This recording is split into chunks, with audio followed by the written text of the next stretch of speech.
You're listening to The Truth About Bible Study taught by Pastor Dan Christians at Maple City Baptist Church in Chatham, Ontario. For more information about Maple City, please visit us online at maplecitybaptistchurch.com. All right, we're continuing this week in our series on the truth about the sanctity of human life specifically. And this week we should be getting into the truth about eugenics, racism, sexism, and ableism. And last week we just finished wrapping up 3 weeks on abortion. We said that the Christian response to abortion, I think this is the most important part about all the things we said about abortion. How do we as believers respond? We be pro-life from the womb to the tomb. In other words, we care for the sanctity of human life from the moment of conception to the moment of natural death. We be careful to be both truthful and loving as we deal with people. We approach people with compassion and grace. We get involved locally. We speak up when we're given opportunity for those who cannot. We read, study, and educate ourselves. And so I say all those things again because I want to make sure that we understand that we have an obligation to actually be involved in these things. That it's not okay just to hold beliefs in our heads without ever doing things about them, without ever acting on them. Yeah, I think as Christians we're called to action. We're called to speak up and to be compassionate and graceful with people. And so, reminder to do that. I encourage you once again, be aware and get involved in the opportunities locally that present themselves. This coming Saturday is the Hike for Life, and you can raise some money for that and then go and do just a couple walks around. I think it's a medium-sized block. And then there's also the Life Chain that takes place on October 2nd from 2 to 3 p.m. It'd be great to see a number of people from our church out there just praying for our community and standing up for life. This week, we will round off a number of other social issues that fall under the banner of sanctity of life. We will talk about eugenics, abortion, racism, sexism, and ableism, and see how those things are somewhat connected. And in the following week, my plan is to talk about suicide and issues like that. Now, if we get a chance, we'll probably talk about how some of the issues we deal with this week present themselves later on in life, not just in the early stages. This week we'll be looking specifically about how racism, sexism, and ableism presents itself in eugenics and abortion. So next week we'll get into more how it presents itself as we get older and how we deal with that. All right, let's pray and then we'll begin. Father, we thank you for this morning, Lord. I thank you for believers that want to know truth and that desire to be changed by your word. And God, I thank you for your word, that it's perfect and that we can trust it. And Lord, I pray that this morning we would learn something that maybe we didn't know before, Lord, that's helpful to us in the future as we deal with this subject and as we represent you here on earth as well as we can. Lord, and may our lives bring you glory. May everything that's said and done be honoring to Christ. And God, I pray that in the service and in the toddler classes that are to come, that you would just be glorified and that you would draw men and women to yourself. We pray in Jesus' name. Amen. So eugenics. Many people would argue that because eugenics is now illegal in Canada, it's illegal throughout almost all of the world, that it's not a subject worth speaking about. And first I'd like to say that I think history is always of value. I think understanding, even if this is not specifically eugenics, the way it was presented in the past is not the same issue now as it was then, it's always helpful to understand what has happened in the past so that as we approach the future, we have kind of some context and some bearing. But I think even more so, the ideas that spawned the birth of eugenics are still alive and well today. And maybe that specifically is thought of poorly now. The actual act of sterilization, we'll talk about that in a little bit. But the thought process that spawned eugenics, that sparked the birth of eugenics, that process is still alive and well today, and we see it quite often. And so I think it's worth talking about because at least we'll know kind of where it started and to know the roots of it. And so how many people here, you would say you know what eugenics is? Absolutely, you understand it. Yeah, okay, so it's something that a few of you know about, but not a lot of people. And I think it's something that's worth talking about just because of that. The definition of eugenics is the study of hereditary improvement of the human race by controlled selective breeding.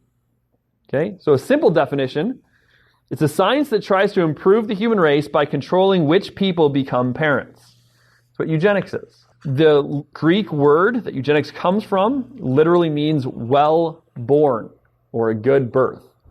And the goal of eugenics is simply to have people who are well-born, people who are fit compared to people who are unfit. There's two types of eugenics. The first is positive eugenics, and this is where you're encouraging people with positive traits to have lots of children. So if somebody is viewed as being affluent, if they're smart, if they're athletic, if they're beautiful, if they're tall, if they're whatever, if they have traits that are deemed beneficial to the human race, then the goal of positive eugenics would be to say, let's try and get more of these people having children. Okay, so it's encouragement there. The problem is, it's a really hard thing to do.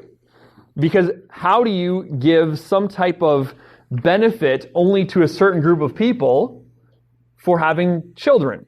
I mean, how do you legislate that? It's almost impossible to do.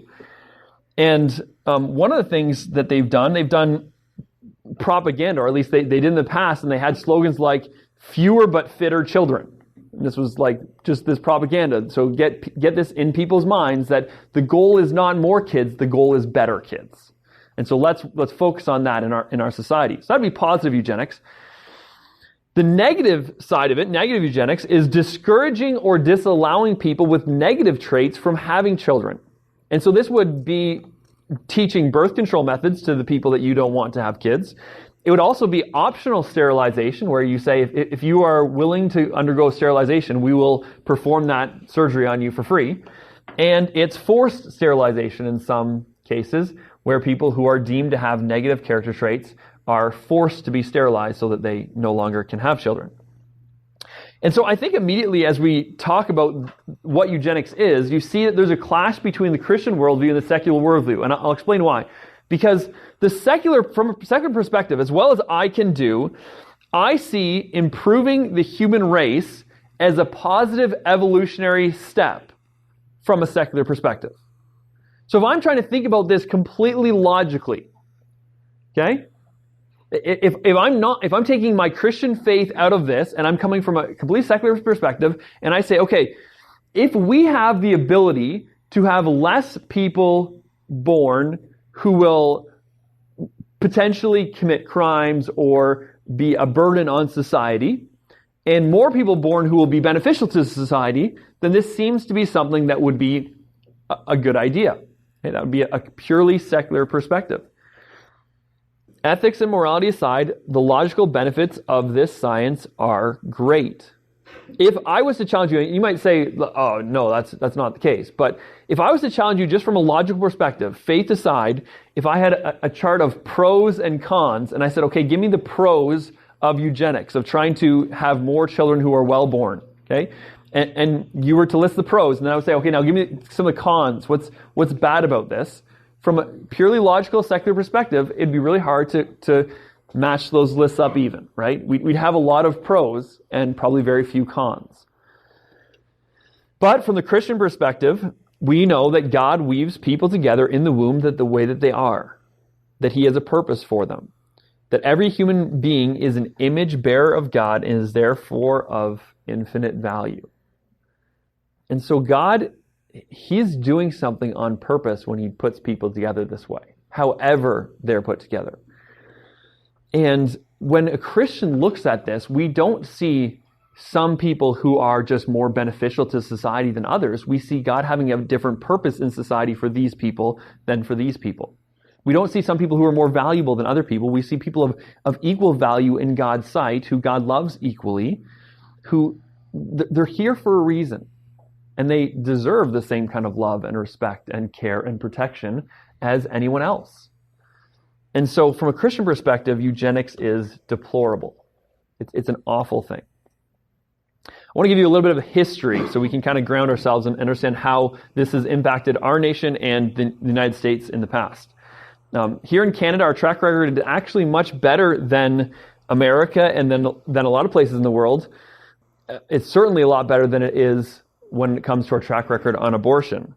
It's only ever been legal in Alberta and British Columbia. This is sterilization. So taking a woman and sterilizing her on purpose because we believe she's not a fit woman and won't have fit children. It's only ever been legal in British Columbia and Alberta. In British Columbia, it's estimated that a few hundred women from 1933 to 1973 were sterilized, and it was only ever optional sterilization, or at least that's how it was presented. It was only ever legal. If the woman decided to do it, then she could do it. In Alberta, in 1928, it was legalized, and it was only optional, but in 1937, the necessary element of consent was removed. And so now, women could be sterilized whether they wanted to be or not. And this was a way of controlling unfit individuals. And so from 1928 to 1972, over 4,000 unfit women were sterilized, many of them against their will. If you consider that only 300 were sterilized in the country beside that were optional, then it gives you an idea of how many were sterilized against their will. One thing that's interesting is that of Aboriginal and Métis people, they formed 2.3% of the population of Alberta over those years, and they account for 25% of the operations. So you see a little bit of how racism creeps into this, where it seems like at a much higher rate, Aboriginal and Métis people are being considered unfit compared to their Caucasian counterparts. So that's Canada's track record. In 1972 and in 1973, it was made illegal in both of those provinces, and so it is illegal today. In the United States, 62,000 women between 1927 and 1963 were sterilized. The case in 1927 that opened this up was called Buck versus Bell, and it was a decision by the United States Supreme Court.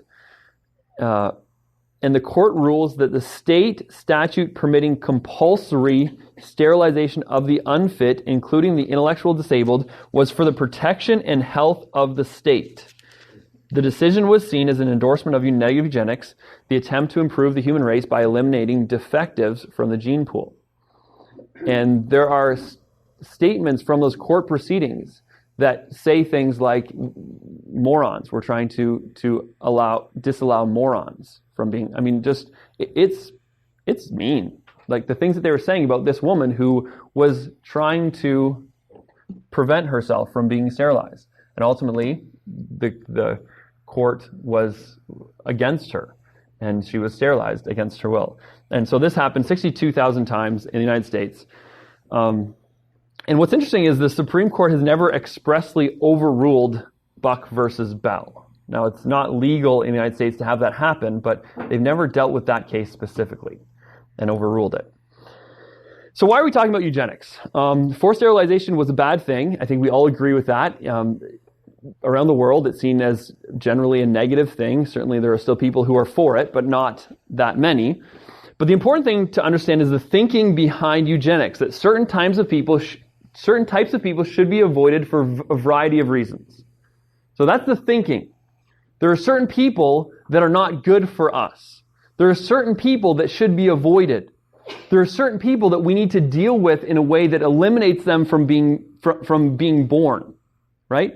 Now, that thinking as far as just forcing sterilization, that's no longer legal. But the thought process is alive and well today. So what I want to talk about for the rest of the class is just the link between eugenics, abortion, racism, ableism, and sexism. Few people in the world are as divisive as a lady named Margaret Sanger. How many people have heard that name before? Like many of you. You know her as the founder of Planned Parenthood, right? Well, her personal history is actually a fascinating and tragic story. But we'll specifically speak about her as the founder of Planned Parenthood and why she ended up doing that. For some, she is a hero and defender of women's rights. There are many people today in society that laud her as being one of the greatest women for women's rights that has ever lived. When you consider the number of deaths she's responsible for, and you put that number beside Hitler and Mussolini and Stalin, she makes them look like saints. It is insane the number of people that ultimately she's responsible for based on what the organizations that she started and what they do and what they believe. Margaret Sanger was a outspoken eugenicist.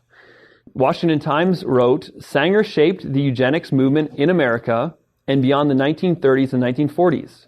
Her views and those of her peers in the movement contributed to compulsory sterilization laws in 30 U.S. states that resulted in more than 60,000 sterilizations of vulnerable people, including people she considered feeble-minded, idiots, and morons. And there's a great deal of debate, even today, whether or not she was a racist. There are many people that try and say she didn't, and there's a few statements that she made that can be read two different ways.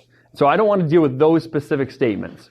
All I'm going to say is the fact is she did speak at a KKK meeting, a women's KKK meeting, and this is what she wrote in something called A Plan for Peace. This was written by Margaret Sanger in 1932. She said the main objectives of the Population Congress would be to apply a stern and rigid policy of sterilization and segregation to that grade of population whose progeny, which is their descendants or their offspring, is tainted.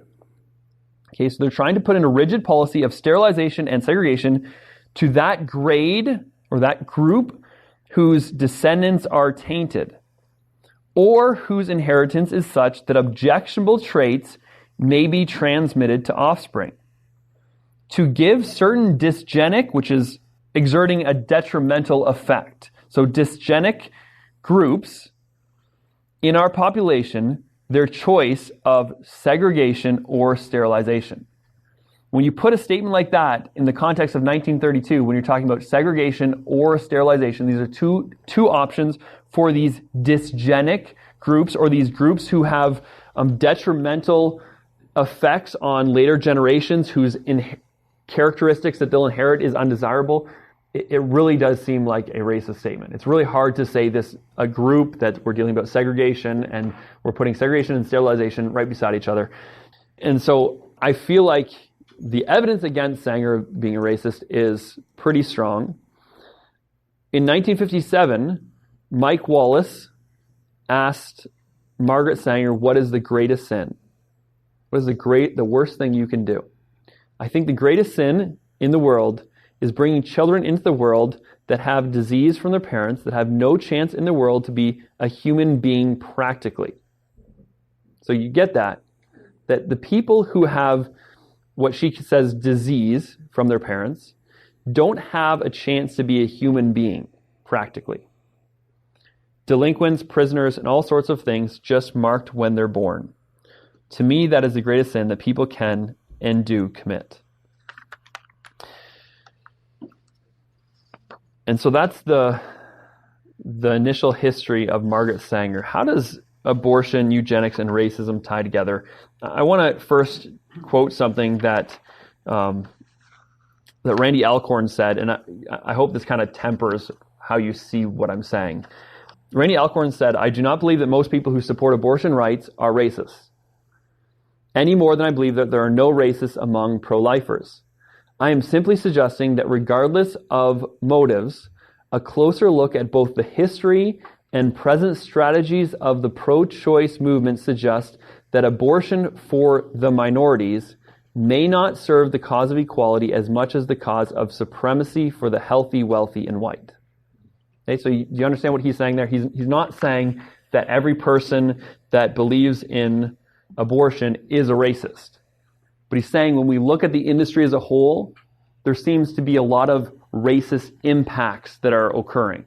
Things that, from a simply numbers perspective, look really bad. And so I want to share some of those with you because I think it's important for us. Abortion is evil in so many different ways, but here's just a new level of evil that happens with abortion. I would love to use Canadian data, but unfortunately, as I've said, the reporting of abortions is fairly poorly monitored in our country. And so it's the per year is estimated, and they certainly don't account for different races. And so in the States, it's a lot easier to do that. We talked about Margaret Sanger founding Planned Parenthood on October 16th, 2016. So coming up in just a few weeks, we'll mark the 100th anniversary of the first birth control clinic that was opened by Margaret Sanger. In 1942, her organization changed the name to Planned Parenthood. They receive $1.3 billion of funding per year, about half of which is from the government. They have 650 clinics, and they perform 330,000 abortions per year. So that's Planned Parenthood. Now, here are some interesting facts about Planned Parenthood. 79% of Planned Parenthood's surgical abortion facilities are located within walking distance of Black or Hispanic communities. Okay, so 79%, that's 4 out of 5, that's 513 of the 650, are located within walking distance of Black and Hispanic communities. Between 2007 and 2010, nearly 36% of all abortions in the United States were performed on Black children. Black Americans make up only 13% of the population. So, when we're understanding that 13% of the population is Black, but 36% of the abortions are performed on Black women, we're starting to see that there's a huge discrepancy in the numbers. Here's what John Piper said. He said, "The de facto effect, I don't call it the main cause, but the net effect of putting abortion clinics in the urban centers is that the abortion of Hispanic and Black babies is more than double their percentage of the population. Every day, 1,300 Black babies are killed in America. 700 Hispanic babies die every day from abortion. Call this what you will. When the slaughter has an ethnic face and the percentages are double that of the white community and the killers are almost all white, there's something going on here that ought to make the lovers of racial equality and racial harmony wake up." Non-Hispanic Caucasians make up 64% of the U.S. population. They also account for about 36% of abortions. So what we're saying is 13% of Americans are Black, 64% of Americans are white, and they both abort approximately the same number of babies. 5 times more likely if you're a Black baby to be aborted. That's pretty shocking. It's not just like a few percent off. It's not just a little bit skewed. 5 times more likely if you're a Black baby. Since 1973, they assume that they're missing 13 million Black people just from what the percentages should be. And what's even more shocking is that the percentages are getting worse and worse. Okay? The Black population is rising slower than any other population in America. And the percentage of abortions has gone from like 20 years ago, it was 20%. It's going up much faster than their population is rising. So there's something really skewed here. It's not getting better. The website abort73.com wrote this: whatever the intent of the abortion industry may be, by functional standards, abortion is a racist institution.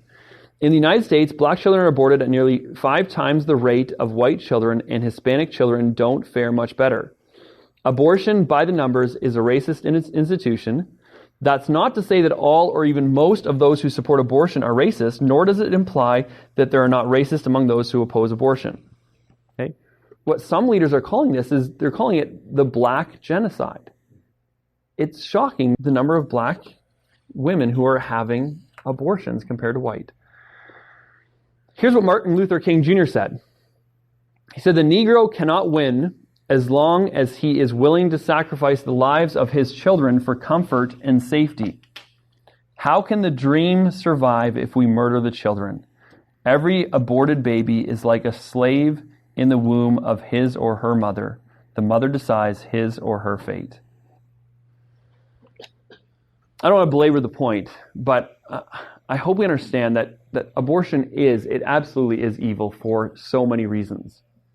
But here's a woman who is likely a racist, who supported the forced sterilization of people and is responsible for the forced sterilization of up to 60,000 women, just from promoting her cause.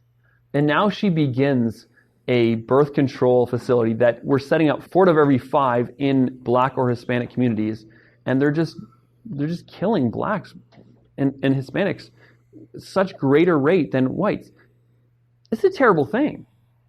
I feel like some people should wake up to this kind of evil. Like, these numbers, they're all over the place. This isn't hidden. You don't have to look for it. This is fact. Everybody knows it. And so there is certainly some kind of link between abortion, eugenics, and thought process there, and racism in America. And I believe Canada to a much lesser extent, but I'd say in Canada as well. How about abortion, eugenics, and sexism? Is there a link between abortion, eugenics, and sexism? Well, there's no secret that this is a huge problem in China.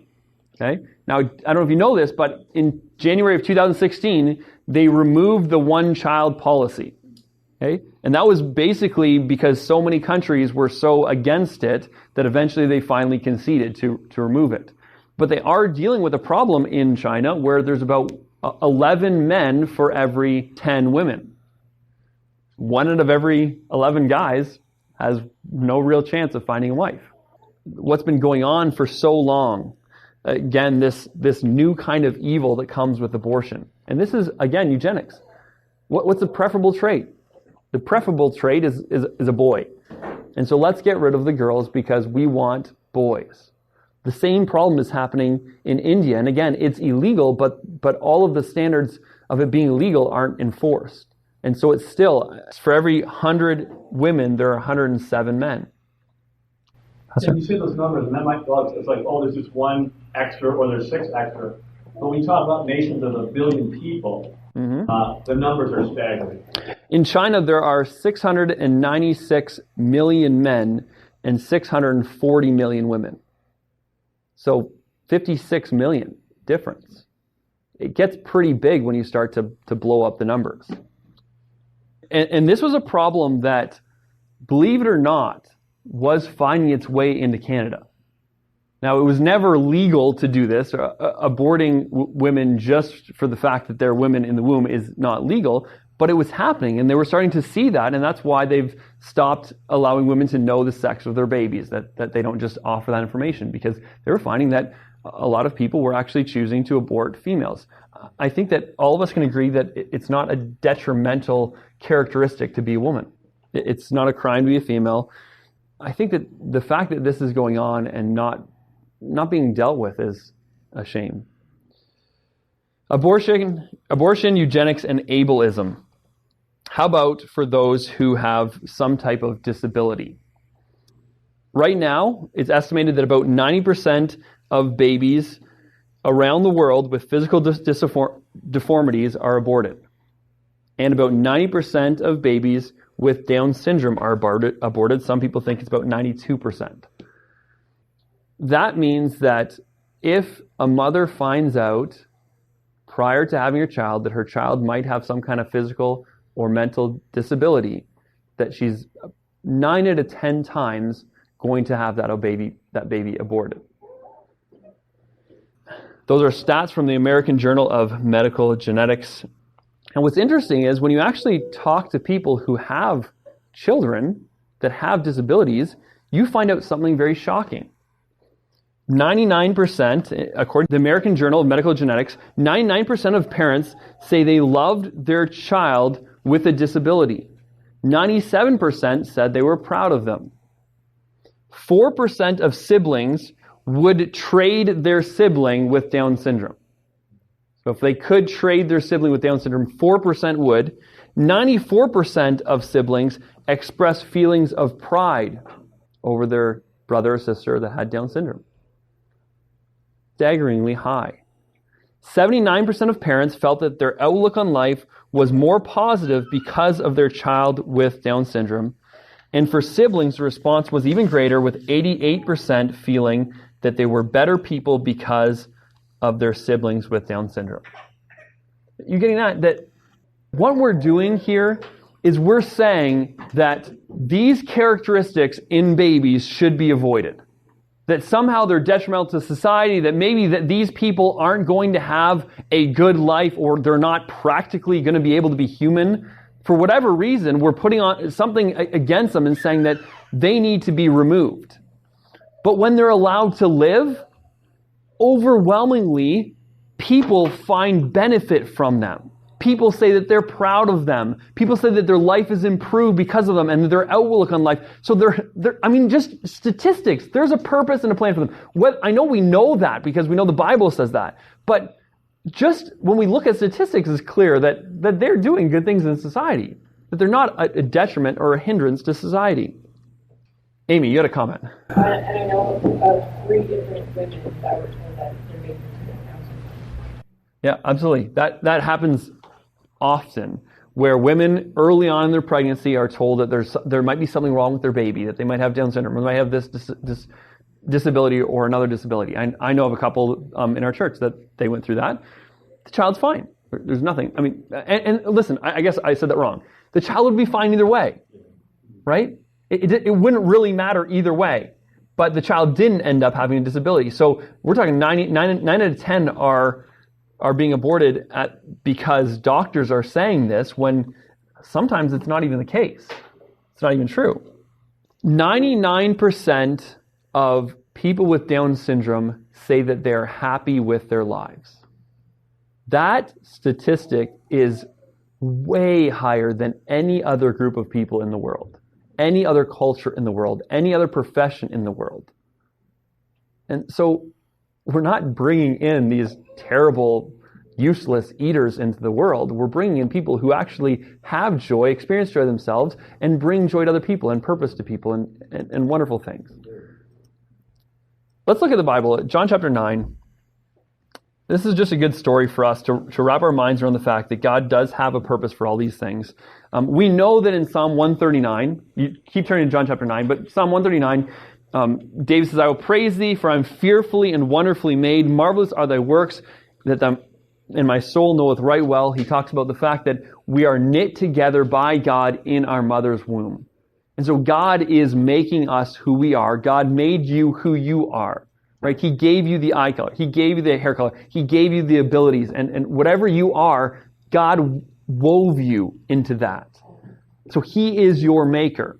And that's true for whoever and whatever abilities and characteristics that you have. It's true for people with disabilities. It's true for blacks. It's true for women. It's true for everybody. But look at this story where it's just so explicit. In John chapter 9, verse 1, it says, as Jesus passed by, he saw a man which was blind from his birth. And his disciples asked him, saying, Master, who did sin, this man or his parents, that he was born blind? So here's the attitude. There's something wrong with this person, and we want to know whose fault it is. Did this man sin? Now they must have been assuming that this man had been able to sin in the womb. So was it this man's sin that he was born blind? Or was it his parents? And more likely they were thinking his parents had done something wrong to have a baby like this. Jesus' answer is pretty shocking to them. Jesus answered, neither has this man sinned, nor his parents, but that the works of God should be made manifest in him. God's purpose in this man being born blind and now being 40 years old is that someday the works of God would be made manifest in him, that God would be glorified by this man. And you know the story. You know that Jesus heals this man of blindness, and then he gives this incredible opportunity to preach and to talk about spiritual blindness. And that some people have physical blindness, but that's actually not a big deal. It's not actually a real problem. The problem really is spiritual blindness, and all these Pharisees and all these religious elite who think that they have everything covered are actually spiritually blind. And that's so much worse than this man who was just physically blind for a time. That this man's disability was for the glory of God. We need to get that in our heads. That God makes people for His glory. And when He makes people with disabilities, He made them for His glory. And he's got a purpose in it. And I know that some disabilities aren't, I mean, we're talking about, when we say Down syndrome, you think of the really happy Down syndrome person. And that's wonderful. But I know some people have disabilities that may be even more difficult than that. Right? You look back on history, though, and you see examples like Helen Keller, who just overcame those and are such a huge influence and a huge encouragement to so many people.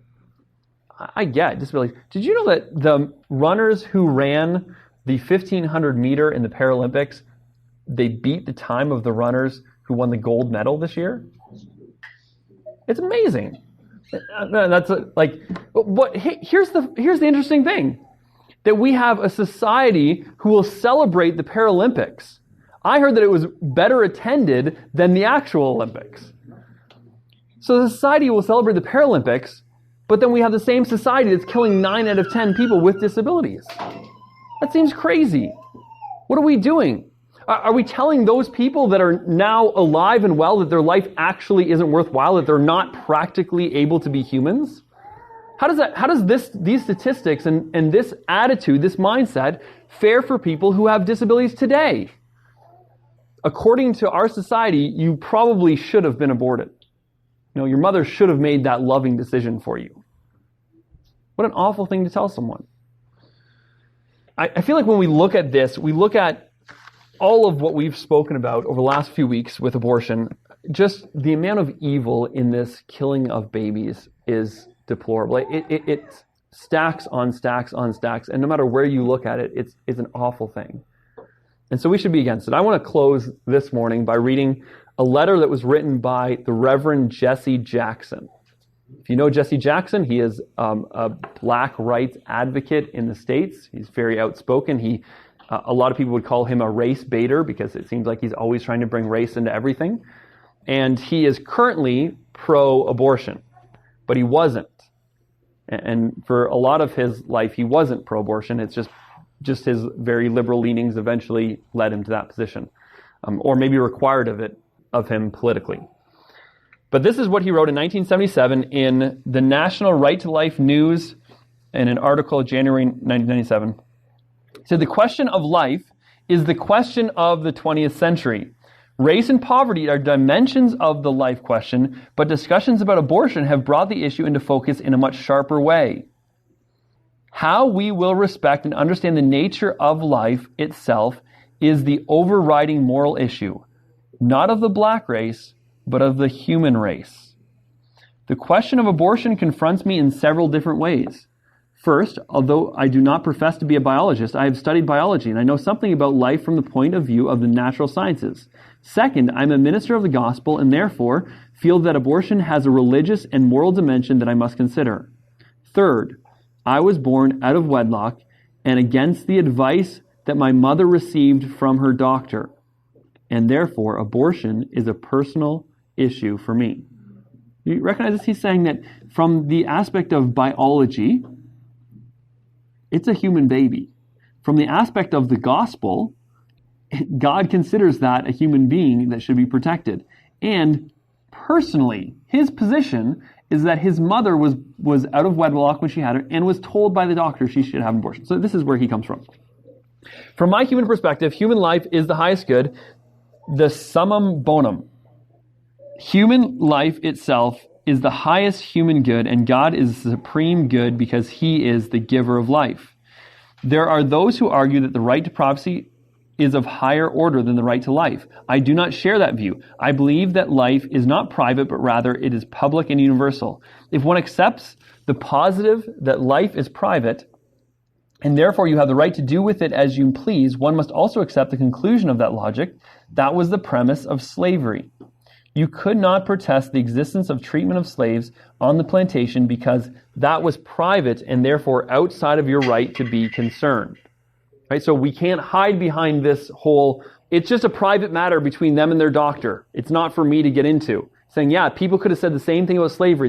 That's private between the owner of the slaves and the slaves. That's not for us to get into. We can't stay quiet on that as much as we ought not to have stayed quiet on slavery. That's his point. Another area that concerns me greatly, namely, because I know how it has been used with regard to race, is the psycholinguistics involved in this whole issue of abortion. If something can be dehumanized through the rhetoric used to describe it, then the major battle has been won. Those advocates of taking life prior to birth do not call it killing or murder, they call it abortion. They further never talk about aborting a baby because that would imply something human. Rather, they talk about aborting a fetus. Fetus sounds less than human and therefore can be justified. And what he's saying here is he's bringing this back to slavery again. He's saying that what they did then is they dehumanized them by putting titles on them. Rather than a person, it was something that you owned, right?